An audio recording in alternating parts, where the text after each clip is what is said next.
আবার কাবা ভাঙতে এলে পাঠাওয়া বাবিল, দাও খোদা দাও আমায় আবার উমার দরাজ দিল। সুবহানাল্লাহ বলেন। পৃথিবীর সবচেয়ে ছোট পাখি, সব পাখিগুলো সামনের দিকে উড়ে, এই পাখি সামনে উড়ে, এট দ্য সেম টাইম পেছনে উড়ে। যারা আল্লাহরে খুঁজে পায় না তাদেরকে বলবেন পাখির দিকে তাকাও।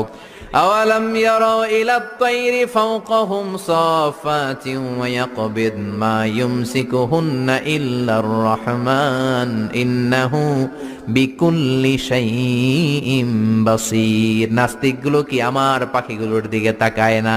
সুবহানাল্লাহ। এই যে পাখিগুলো থাকে ফাওকাহুম সাফাতিন, পাখিগুলো কেমনে ডানা মেলে উড়ে বেড়ায়, আবার নামার সময় ডানা গোটায়, ডানা ঝাপটায়, কেমন করে পাখিগুলো উড়ে। শূন্যের মধ্যে পাখিগুলো কেমন করে উড়ন্ত থাকে, এই পাখিগুলোরে শূন্যে ধরে রাখলো কে?